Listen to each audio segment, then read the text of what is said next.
Bueno, estamos en el video número 7.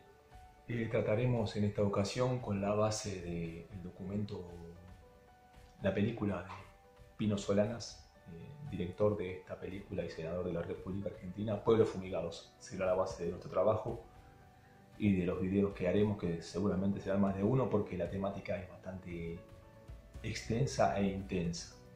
Hablaremos de agrotóxicos, agroquímicos, fitosanitarios, llamémosle como nos guste. Es una problemática que se plantea allí en el documental que por supuesto no nos asombra, sí nos impacta las imágenes porque son tremendas, pero venimos desde hace mucho tiempo involucrados en estos temas y no nos asombra.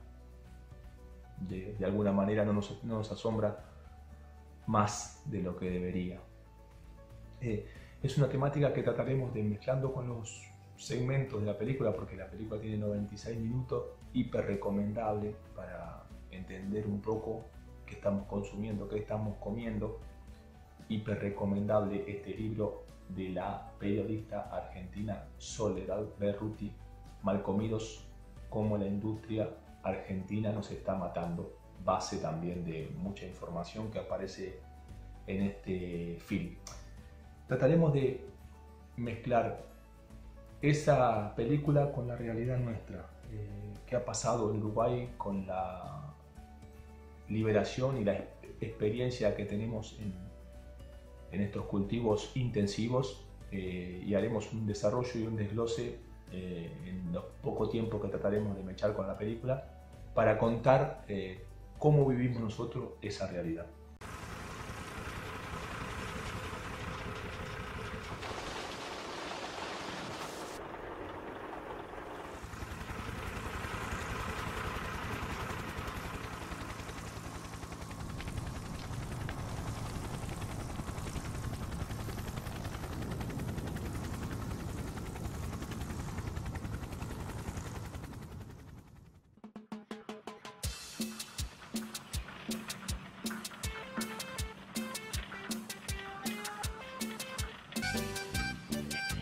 Esta película nació con un viaje hacia la región del noreste salteño, cuando había terminado de rodar Oro Negro. Sabiendo que me interesaba filmarlos, me invitó a que los acompañara. ¡Hortaliza, papá! A pesar de la ley de protección del bosque nativo, los desmontes continuaron.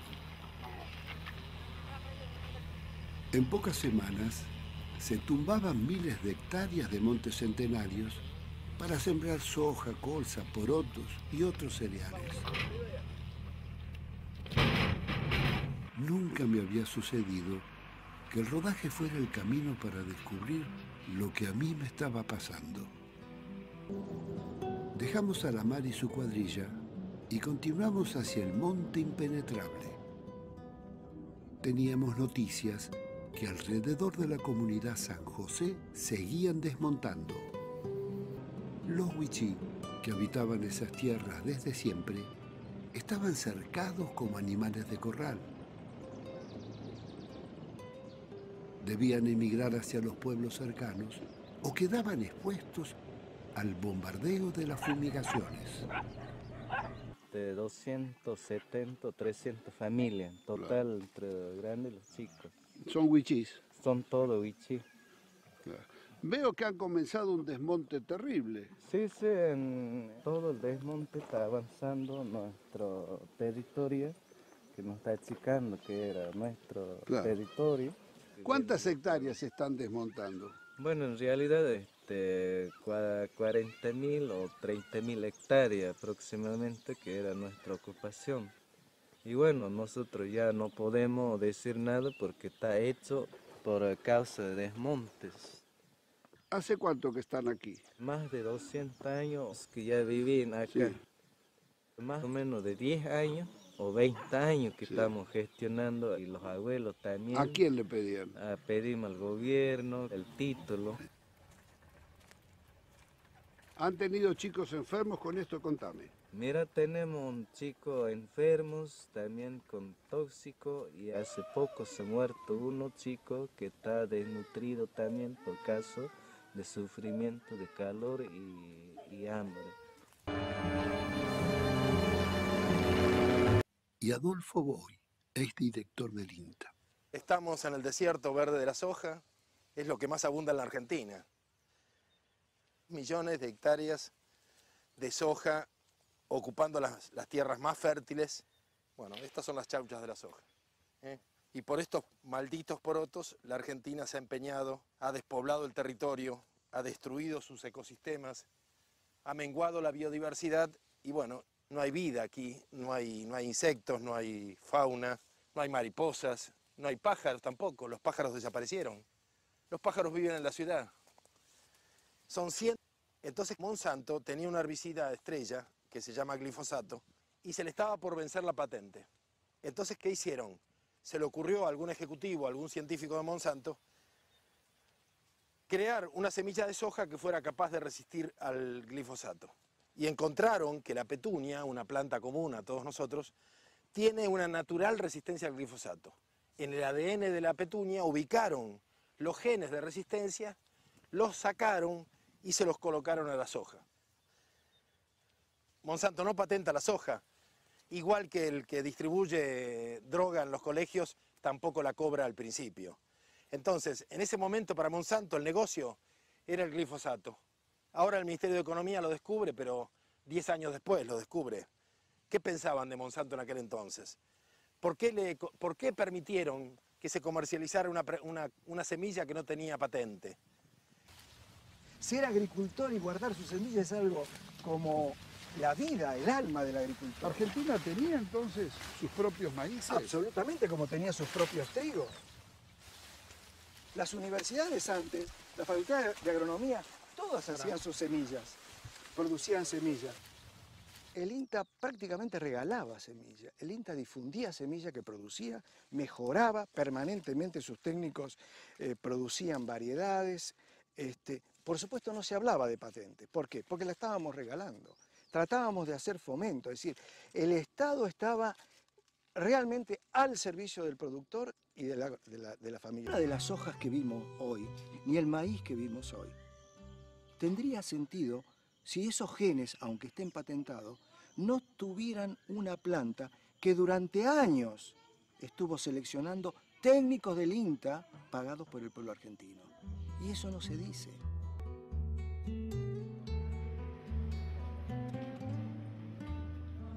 Al reemplazar la agricultura por la agroindustria, se acentuó el patentamiento de la madre tierra. Genes, hierbas y plantas pasaron a tener propietario. Aunque nos cueste creer, casi todos los genes tienen dueño.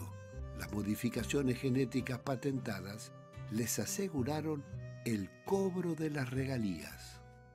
El INTA comenzó a formar sus propias variedades de transgénicos resistentes a los agrotóxicos.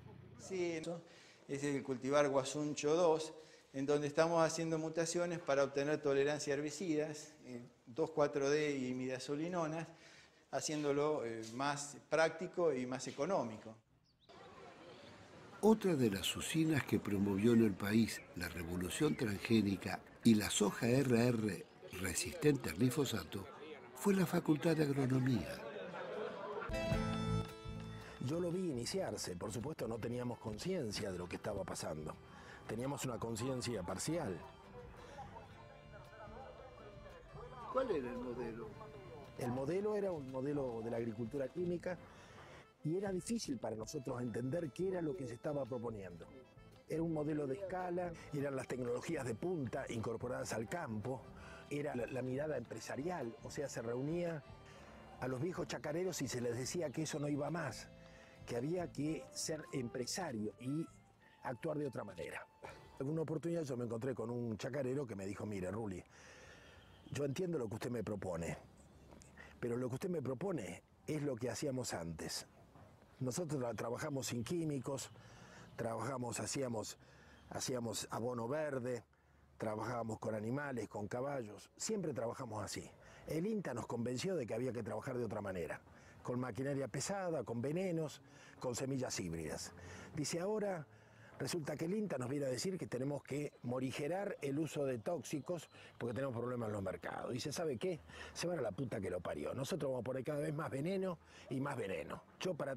En Uruguay, una breve síntesis, en Uruguay se trató el tema de la liberación de los transgénicos, de los eventos, como se los denomina, en el año 96 en la Cámara de Diputados, y el trato fue al uruguayo muy superficial.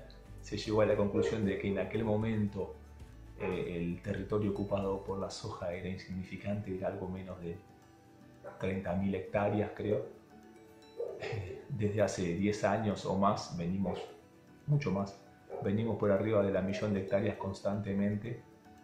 Así que las previsiones de nuestros decisores, de nuestros políticos que toman decisiones por nosotros, como siempre, fueron totalmente inexactas. En aquel momento se pensaba que no iba a haber un desembarco grandioso de estos monocultivos que tenían un desarrollo incipiente en Estados Unidos y en algunos países como la Argentina. Ya se pensaba en un desarrollo más proyectado, como vemos en el documental, que se habla de qué se pensaba en Argentina que iba a pasar. El desembarco de los inversores argentinos, de los capitales argentinos, se intensifica en Uruguay a partir de las retenciones que le aplica el gobierno kirchnerista a los grandes productores de soja y maíz en Argentina, y disparan hacia acá en un precio, en una época de muy buen precio, competitivo a nivel internacional.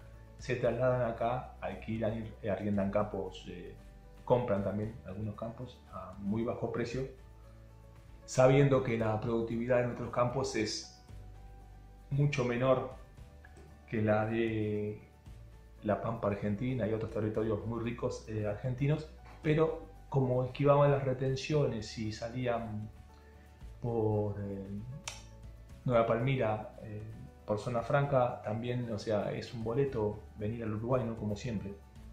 Bueno, ¿cómo interceptamos nosotros ese documental, esa película, y la traemos al Uruguay? Bueno, nosotros también tenemos nuestros pueblos fumigados, tenemos nuestras escuelas fumigadas, nuestras maestras fumigadas, tenemos nuestras aguas contaminadas. Para hacer una reseña sintética y no desbordar con un lenguaje y un palabrerío que está de más, trataremos de aportar nuestras experiencias, nuestras intervenciones en convenciones, congresos, seminarios, charlas, debates que se han dado sobre esta temática de agrotóxicos y monocultivos en el territorio uruguayo. Menem Cavallo, durante la época de los 90, dijeron que debían desaparecer 200.000 explotaciones agropecuarias en la Argentina. En ese periodo desaparecieron 103.000 y se pulverizaron 700.000 puestos de trabajo en el sector rural. Parte de esos puestos de trabajo era la gente que trabajaba en estos montes de durazno. Cientos de personas. Aquí, esta era una zona de campos mixtos, había agricultura y una ganadería excelente. Muy buenos criadores de hacienda, hoy ya no queda más nada más que esto y las taperas. La década del 90, la apicultura. Esto tenía un complemento, esta era una zona, Máximo Paz, toda esta zona que tenía muchísimos apicultores, tuvieron que llevar sus colmenares afuera del país. Estos árboles centenarios fueron talados al solo efecto de poder sembrar 5 surcos más de soja. Hay dos cosas que no se pueden conseguir con plata, Pino. ¿Sabe cuáles son? El afecto y el tiempo que tarda esta planta en crecer. Vos podés ser el multimillonario más grande del mundo, pero para tener una planta de esta necesitas 100 años. Y eso no se consigue con plata. Estaba lleno de pibes, chacras, chacareros trabajando con su familia. Hoy no quedó más nada. Hoy hay solamente soja y acá podemos ver el mudo testimonio en que fue reducida esta escuela. Vivienda de un par de chanchos que están en engorde. Y estos nos quieren hacer creer que esto es el progreso. Con un escribano al mercado a comprar verduras, ¿no? Claro. Compramos distintos puestos las mismas verduras. Las llevamos a un laboratorio, las analizamos y en todas las verduras prácticamente que estábamos analizando encontrábamos residuos de agrotóxicos. El veneno pasa de largo, lo hace pis, se va el veneno. Usted no se queda con el veneno en el cuerpo. Entonces fuimos a sacarnos sangre a ver si teníamos nosotros en el cuerpo estas sustancias que habíamos encontrado en la lechuga, en la espinaca, en la rúcula, en las verduras que habíamos analizado. Y encontramos que efectivamente todos los que nos analizamos de bios tenemos por lo menos 3 agrotóxicos en la sangre. Yo tengo endrín. El endrín es una de las sustancias de las primeras. Comiendo verduras hace años, yo soy una cuba. Hacete el análisis. ¿Qué análisis hay que hacer? Los análisis que nosotros hacemos son con un cromatógrafo, que es un aparato que tienen, que busca las distintas familias de agrotóxicos y saltan en ese aparato cuáles son las sustancias específicas que vos tenés.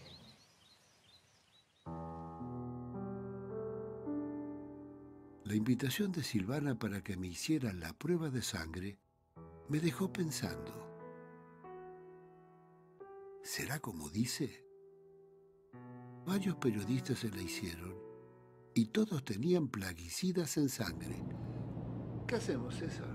Pensándolo bien, deberíamos hacerlo, porque seguramente estamos todos infectados.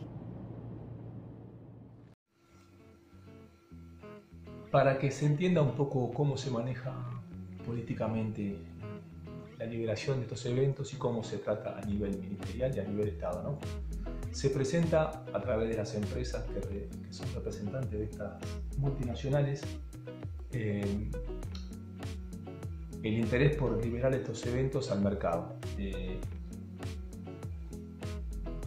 Estas empresas presentan al Estado el interés por liberar estos eventos y los ministerios encargados de estas áreas lo analizan, lo estudian.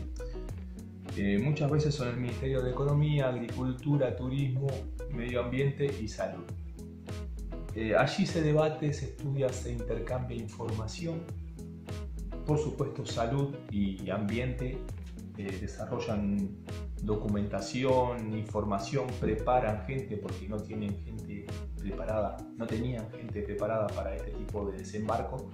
Preparan gente, desarrollan documentación, estudios, argumentan muchas veces bien en contra o de lo poco inconveniente que es el desembarco constante de estos proyectos y se evalúa, se estudia, se discute entre otros ministerios y al final, en un periodo X se vota.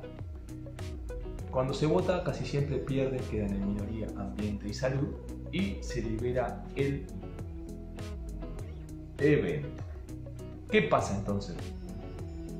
No sirve para nada la política, no sirve para nada la investigación que han hecho estos ministerios, la preparación de especialistas que no había en el país, que se están formando a través de estos debates y a través de estas obligaciones que tienen estos ministerios de aportar conocimiento a estos temas.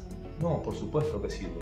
Ahora, a los hechos concretos termina siendo poco, porque se terminan liberando los productos y después esta gente siente la misma frustración que tenemos nosotros.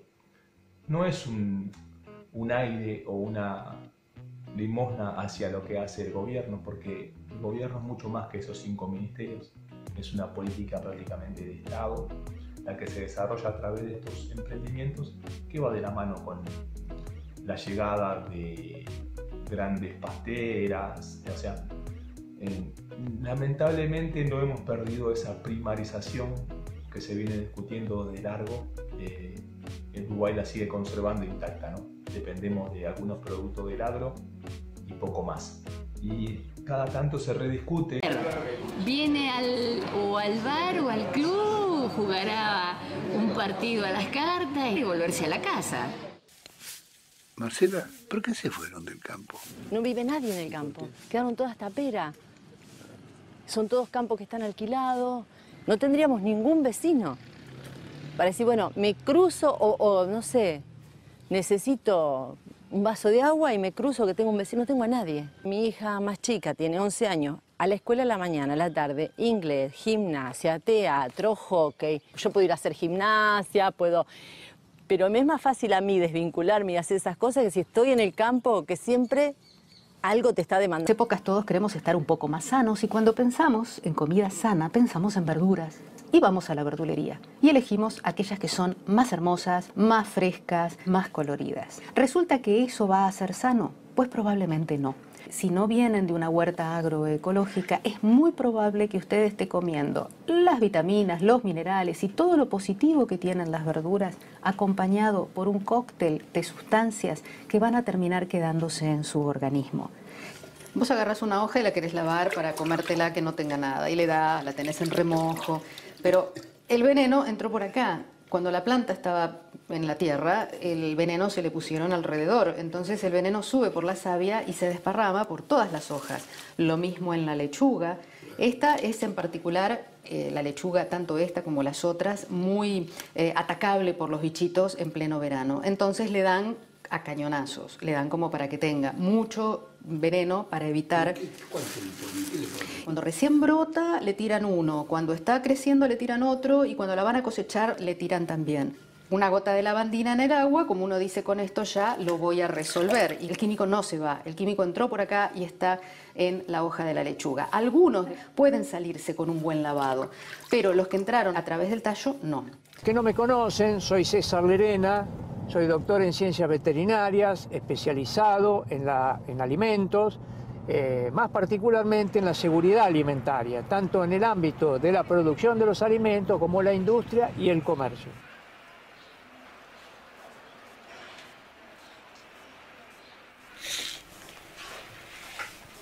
Abra y cierra. Espero que tenga pocos agroquímicos, ¿no? Sangre oscura la nuestra, César. Ahora sí, un buen desayuno.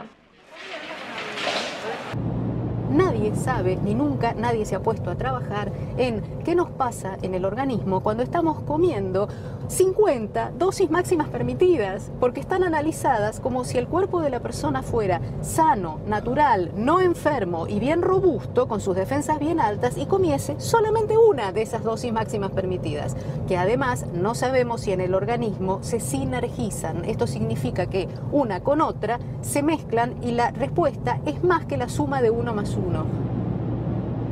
Lamentablemente es una verdura que arrastra residuos de agrotóxicos. Hasta que no cambiemos el modelo hacia una agricultura orgánica, realmente nos estamos llevando veneno a la mesa. Bueno, y el consumidor, por otro lado, tiene herramientas ya. Por supuesto. Consumir seguro, conocer el origen, no consumir hortalizas de lugares donde presumiblemente se utilizan agrotóxicos. Totalmente. No hay solución para el agrotóxico cuando la hortaliza llega a la casa. Cuando llega a la casa no hay forma, ni con agua ni con la cocción, de resolver el problema de la hortaliza. En realidad la medicina ha venido encontrando en sus laboratorios el problema que esto generaba y ha sido sistemáticamente silenciado por parte de los gobiernos, porque la ciencia esto ya lo sabe, pero así como en el mundo del tabaco, cuando se aseguraba que no hacía nada y durante 50 años hicieron fumar a la gente señores de delantal blanco explicando que estaba todo fantástico con el tabaco, lo mismo está sucediendo con esto. Cientos de trabajos científicos que asocian directamente el Parkinson con los plaguicidas, el Alzheimer con los plaguicidas, el glifosato con el cáncer, con las malformaciones en los embriones al nacer. Mata, ya está. Esto enferma y esto mata. Está matando a la gente que se lo come. Hay pueblos vecinos donde también las docentes han sido fumigadas en plenas tareas con sus alumnos.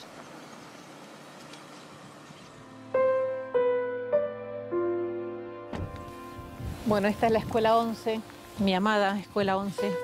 Fui directora, maestra, directora con grado a cargo, 6 años en esta escuela. Y bueno, y acá viví un montón de cosas lindas, la experiencia de la escuela rural es fabulosa y también cosas muy feas en relación a las fumigaciones, ¿no? Esta escuela, como tantas otras escuelas rurales, están, como ven, rodeadas de campo y campo sembrado, lamentablemente, es campo fumigado. No se respetan distancias, no se respeta que haya chicos, no se respetan horarios escolares y nadie es castigado. Hasta ahora nadie ha pagado ni un centavo de multa. Es muy indignante. Uno ve que los chicos tienen problemas de salud, que tienen recurrentes problemas respiratorios, sangrados de nariz, reacciones de piel.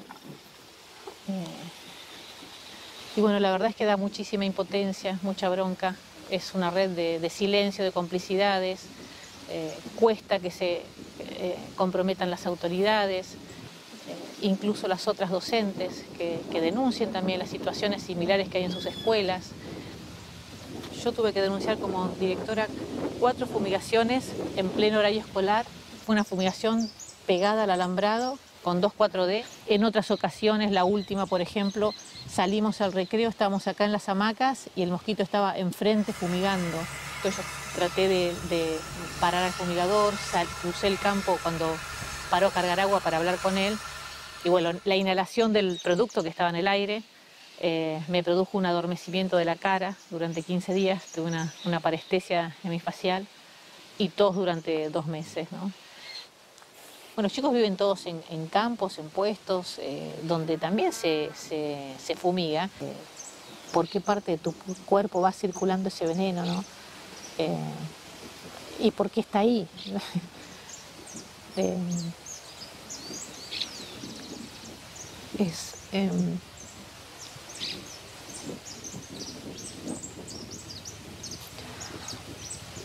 Es una situación de mucha impotencia, y de soledad absoluta, ¿no?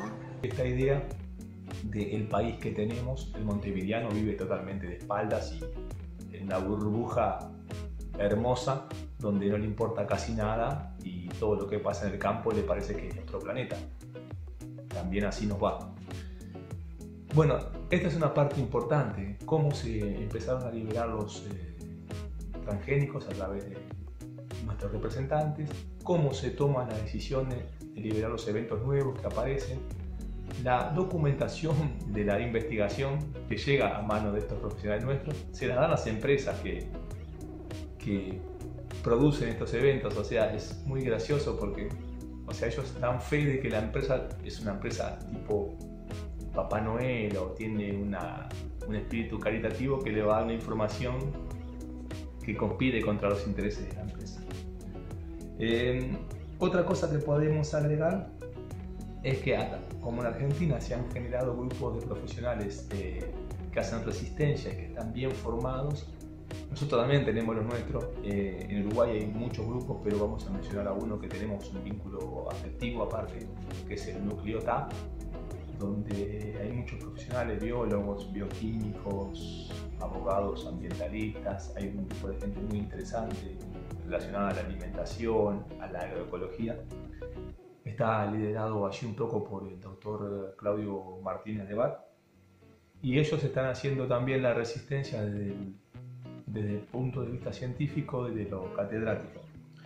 Han traído algunos eventos acá en Uruguay a estos doctores que aparecen allí, Damián Berseñaz y Damián Marino, que son referentes en Argentina de esta temática y son los que están estudiando en profundidad. Hay un aumento del 400% de malformaciones en la provincia del Chaco. Esto no es imaginación ni es paranoia, pero el impacto del uso de agrotóxicos, y digo agrotóxicos porque son tóxicos. Un tóxico, algo que mata, es tóxico. O sea que el glifosato no es el único, ni va a ser el último. Pero como la ciencia también está contaminada, la ciencia tampoco es neutral, y es absoluta, y es objetiva. A veces trata de ser objetiva, pero nunca neutral. La pueden diseñar para una cosa, la pueden diseñar para otra. Y en este momento la ciencia está diseñada para el mercado, no para la sociedad. Nunca en la facultad nos enseñaron que los productos químicos que se usan para los negocios agrarios iban a enfermar a la población. Y han autorizado todos estos productos con los informes de la misma fábrica que los fabrican. Bueno, los servicios de neonatología en los últimos 10 años han tenido un cambio muy impresionante en el tipo de patología que tenemos. Hay momentos del año en que todas las incubadoras están llenas de niños malformados. Hay un estudio que pudimos hacer revisando los registros de las historias clínicas y nos encontrábamos A medida que aumentaba la superficie sembrada de soja, aumentaban los chicos con malformaciones en la misma relación y en los mismos años. Un pacientito acá hace pocos años y hablando con la madre, después me entero que cuidaban un campo y fumigaban todo alrededor de la casa de ella. Cuando nació el bebito tenía todas las tripitas afuera. Entonces de a poco lo íbamos acomodando, le hicimos 5 operaciones, ¿no? Y en octubre un día me llama la madre y me dice que se había muerto. A la mañana fueron y lo encontraron muerto en la cuna. Había hecho una muerte súbita. No, doctor, me dice, tuvimos que volver a mi casa allá en el campo. Y le digo, ¿y estaban fumigando? Fumigaron el día antes que muriera. Le digo, ay, no, le dije, un fenómeno nuevo de la modernidad y que se dispara el cáncer desde mediados del siglo XX, que es cuando empiezan los contaminantes químicos a estar presentes en los alimentos, en el trabajo, en el agua, ¿no? Y ahora masivamente con los pesticidas. Y antes la gente no se moría de cáncer, sino que no existía el cáncer como una enfermedad, ¿no? Y está demostrado de que la contaminación es el componente principal. Mostramos investigaciones de pueblos fumigados que tienen 3 veces más cáncer que la ciudad de Córdoba. Tratan de acallarnos, de hacernos sumarios, que no sigamos investigando. Y empezamos a chocar con un montón de trabas, ¿no? Del intendente, de la prensa, en la universidad misma. Nosotros renunciamos y hicimos público a la vez por qué renunciamos. Y salió en los diarios. Y la discusión es, ¿pero son venenos o no son venenos? Monsanto dice que no son venenos, pero nosotros tenemos demostrado que son venenos y la Organización Mundial dice que son venenos. Campamentos que hemos hecho. Acá hay algunas localidades, las otras están en la otra oficina porque son las que ya hemos escaneado. Cada 3 meses nos vamos a una localidad junto con los estudiantes a instalarnos 5 días. Cada uno lleva su bolsa de dormir, su colchón inflable y bueno, y lo que hacemos es compartiendo también al mismo tiempo con la comunidad, el vivir en ese lugar. Los campamentos estaban formados por cerca de 200 estudiantes del último año de la carrera. En esos 5 días, los 2 primeros hacemos el relevamiento, que vamos casa por casa. Cada estudiante previamente recibió una indicación con un plano donde se le dice qué manzana le corresponde encuestar a él. Hasta el día de hoy tenemos 29 pueblos que hemos entrevistado, más de 100.000 personas encuestadas. Solo le preguntamos cuáles son los problemas de salud que han tenido en los últimos 20 años y si ha fallecido gente viviendo en esa casa en los últimos 20 años y si ha nacido alguien con algún problema como una malformación o algún problema congénito. Cuando vemos lo que tenían en común todas esas localidades, además de sus problemas de salud, era que había cambiado la forma de producir en los últimos 20 años hacia la producción de transgénicos dependientes de venenos. La bibliografía científica publicada a nivel internacional demuestra que hay relación entre la exposición a esos venenos y los problemas de salud que, entre otras cosas, nosotros estamos encontrando en los territorios que vamos recorriendo. Nosotros las estamos viendo en los pueblos donde hacemos los relevamientos de lo que te voy a contar ahora. Qué horror, viejo. Espantoso. Estos son fotos de niños nacidos en Paraná, en la provincia de Entre Ríos. En los hospitales esto es registrado como un aborto espontáneo. El otro dato es los casos de cáncer, eran 217 cada 100.000. Nosotros en los campamentos encontramos 397,4 cada 100.000. En nuestro trabajo nosotros pudimos observar cómo el hipotiroidismo, como la segunda enfermedad crónica más referida, o sea, con mayor presencia en los pueblos donde nosotros hicimos nuestros campamentos. Que son los pueblos fumigados. Que son pueblos fumigados, claramente. Vemos que hay un crecimiento, malformaciones congénitas cada 1.000 nacidos vivos. Tenemos los resultados de los estudios que le hicimos en sangre y en orina y le cuento lo que encontramos. Pesticidas organofosforados en sangre, encontramos del panel investigado clorpirifos etil, que es un pesticida que es de amplio espectro, que se utiliza comúnmente en muchos cultivos, y en orina encontramos una cantidad bastante importante de glifosato, 41,3 microgramos por litro, y el metabolito del glifosato, es decir, la sustancia en la que termina, que encontramos 8,1 microgramos por litro. ¿Es mucho eso? Digamos que no deberíamos haber encontrado nada. ¿Y qué consecuencias de comer? Mirá, yo creo que ahora no podemos sacar conclusiones claras. Hace falta más información, hace falta más estadísticas. Lo real es que yo hace 4 o 5 meses que estoy brotado con dermatitis y urticarias que nunca en mi vida tuve. Hice varias consultas, dermatólogo, etcétera, pomadas, esto y lo otro, pero sigo igual. Los agroquímicos están asociados a dermatitis, están asociados a diabetes, a cáncer, a problemas neurológicos, problemas renales. Hay un montón de patologías que se están asociando a la presencia de agroquímicos. Pero